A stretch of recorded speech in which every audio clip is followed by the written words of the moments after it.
valuable golden tickets. I hope we can all keep it up 3. Chapter 920, Berserker's Serum L. Bai Zemin continued chatting about trivial matters with Angelo, completely ignoring Eleonora to the point where the girl looked like she was about to spit flames out of her mouth, so eventually, she ignored him too and started chatting with Chen He and Dylan. After about 30-40 minutes, Bai Zemin decided it was about time, so he stood up and calmly said, "I'm sorry to be impolite, but I'm afraid we'll have to take our leave for now. An important meeting is coming up, and I need to be there to lead the faction. Angelo, it is a pleasure to have met you, and I feel fortunate that I did not run into a racist or supremacist in America. I will escort you to the airstrip." His words subtly indicated that the group of three had to leave the base. Although it was a bit impolite, the truth was that Bai Zemin had made it clear yesterday upon arrival that they could not stay long for obvious reasons. Besides, Angelo had also agreed to leave before noon, and the time was approaching the agreed time. Eleonora and Dylan looked at Angelo silently, but their eyes seemed to suggest something. Finally, Angelo looked at Bai Zemin, and instead of standing up he said in a serious voice, "Bai Zemin, I would like to establish an official alliance with you." "Oh," Bai Zemin raised an eyebrow pretending surprise. He hesitated as if he knew nothing of what Angelo was saying before slowly sitting down and asking in a serious voice, "You just said that you would like to form an official alliance but with me." "Let me explain." Angelo nodded, and after settling his thoughts he continued, "Everyone in this room is a responsible adult person, so I won't beat around the bush and will be blunt. Is that okay with you?" Bai Zemin subconsciously looked at Eleonora and said slowly, "Let's assume that everyone here is a responsible adult then. Go on." "You?" Eleonora looked at Bai Zemin with wide eyes and gritted her teeth when she was ignored. She gasped in indignation and asked Chen He, "Hey, is this guy always this annoying? I swear to God, in my country he would have been beaten up by now." Chen He smiled wryly and pointed out in a low voice, "I'm afraid that in our faction not a few people want to beat him up, and I include myself among them, but wanting to and being able to are two different things." "Oh, you want to beat him up too?" Eleonora's eyes sparkled, and after looking at Chen He for a few seconds she nodded, "I like you, tell me more." On the other hand, Angelo and Bai Zemin continued to chat with each other. "Bai Zemin, you are powerful and you proved it when you battled that strange monster. To reach a power level equal to yours, I would first have to activate my strongest skill, and the cost would not be small at all," Angelo pointed out in a deep voice. "However, being strong is not enough for me to propose an alliance with you. It wasn't until after seeing the situation of this establishment that I came to the conclusion that you and I can make a good front for our human race." Bai Zemin did not reveal that he already knew the real reason why Angelo was proposing an alliance to him, and instead pretended that he believed his words. "I see." He nodded and said in a serious voice, "Our human race is on the verge of extinction, so if possible I hope not to have to fight against my kind. And I agree that we need to stand together given the circumstances. However, Angelo, forming an alliance between you and me, I don't think it would be of much help, don't you think?" "Well, it is true that due to the long distance that separates us, an alliance is not of much use except for certain key circumstances. However, there are other ways to support each other without being physically present. There is a method in which no one loses anything, only gains for you and me, that will not only help us fight against the other races, but also help us reaffirm our dominance over our respective territories and citizens." Bai Zemin's eyes narrowed and he said quietly, "Continue." Honestly, Bai Zemin and Chen He already knew what Angelo was about to propose thanks to Evangeline. However, the reason why the two of them pretended that they didn't know anything about it was because they didn't want the American team to know that they had already learned about Eleonora's mind-reading skill. Besides, while it was true that Bai Zemin and Chen He were feigning ignorance, the truth was that Angelo's proposal was of great interest to the entire faction. "Exchange of information and technology," Angelo said in a deep voice. "Bai Zemin, I'm sure your faction has found ruins left behind from ancient times too, haven't you? That's why you've managed to expand so fast just like me and my faction, right?" Bai Zemin did not bother to clarify Angelo's misunderstanding regarding the speed of his faction's expansion. He didn't need to explain that the main reason for their fast expansion was because 80% of his faction's soul evolvers were existences whose soul power was purer than average, so they could step on a few levels when fighting. He did not need to explain that the main reason for their fast expansion was that thanks to his fussy soul his faction had thousands of treasures and skill scrolls to nurture powerful fighters. Instead, Bai Zemin continued to play to the tune of the leader, of the United States of America. Angelo, you just said 2, so that means you have found that kind of ruins, am I right? Angelo nodded without hiding anything and said slowly, "About 5 months ago, a team of explorers encountered a weird group of sea beasts near the shores of Chicago, for which I was immediately notified of this fact. Upon arriving to the scene, the first thing my team and I noticed was that these sea beasts were being led by intelligent beings. Therefore, we decided to continue observing in an attempt to discover what might attract the attention of these beasts to land, even at the cost of losing some of their power after leaving the waters. It turned out that these beasts started digging in the earth near the shore for a full week before entering a large tunnel that appeared underground. My team and I followed them from afar while using a treasure to hide our presence." Angelo paused and said in a deep voice, "Bai Zemin, those sea creatures were really powerful. They fought against all kinds of strange beasts that were underground. Among these beasts that lived subway, there were even more than 23rd order beasts. It may not seem like a very big deal now, but I think you can also understand what 23rd order soul evolvers represented half a year ago." Bai Zemin nodded silently. His expression was serious and thoughtful. "To be honest, if it wasn't for the fact that these sea creatures were seriously wounded after fighting the last obstacle, my team and I would have had to stand back," Angelo said with a sigh as if he was reminiscing about the past. Leonora and Dylan nodded with serious expressions on their faces. "Do you remember the space lock that obstructed your teleportation skills?" Angelo asked suddenly, to which Bai Zemin nodded. "That's one of the technologies we found there, but I'm afraid I can't share this with you. However, I do have something that will surely be of interest to you and will definitely serve to boost the strength of your soldiers to the point of decreasing future deaths to a historic low for your faction." Saying that, Angelo opened the laptop computer on the small glass table and inserted a flash drive he brought on a necklace around his neck. By Zemin and Chen, he watched as Angelo typed a few things into the computer before turning the screen towards them. When he pressed the enter button, a video started playing. The scene was being recorded at what looked like the entrance to a village. In front of a thin, weak-looking man was a horde of approximately 2,000 zombies, running towards him grunting terrifyingly, as pieces of rotting flesh and skin fell to the ground while stepping over each other to get to the food. The person recording seemed to say something as the thin man turned slightly to face the camera and nodded with some panic in his eyes. As Bai Zemin and Chen, he narrowed their eyes at the sight of the man pulling a syringe from his pants pocket. Angelo explained what was happening. "The person you are seeing was a rapist who was going to be executed that very day, but in the end it was decided to use him as a guinea pig to test the Berserker Serum L." Under Bai Zemin and Chen his surprised eyes, a thick layer of golden-colored fur suddenly began to cover the man's body after he injected the liquid from inside the syringe. The man's body grew to 2 meters, and his previously slender body became far more robust, and upon seeing the zombies less than 50 meters ahead, he rushed forward at a speed comparable to that of a first-order soul evolver. Flesh and blood flew everywhere as the beastmen began to rip off the heads of the zombies and hit them with punches that shredded their bodies.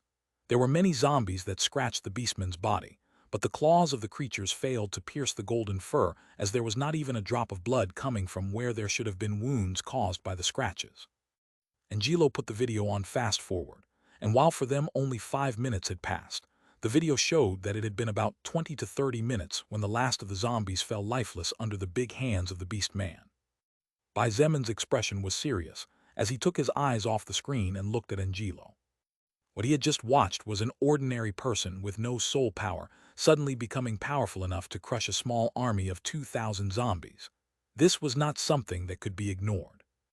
If Bai Zemin could get his hands on that serum, the number of human casualties during the conversion process between human and soul evolver would be significantly lower, not to mention that the soul power quality of future soul evolvers would be higher, since they would start hunting higher-level enemies without the help of another existence. Angelo noticed the interest in Bai Zemin's eyes, and after putting the flash drive inside his clothes, he smiled slightly. "This Berserker Serum L was developed following a formula we found in the ancient ruins. The ingredients are a bit troublesome to obtain, but for a large faction like yours it shouldn't be a problem. However, there are 2 drawbacks with this serum." "What might these drawbacks be?" "The first drawback is that it only lasts for 1 hour, and before it can be used again by the same person, it is necessary to wait 24 hours, or else there is a risk of mutation with no way back."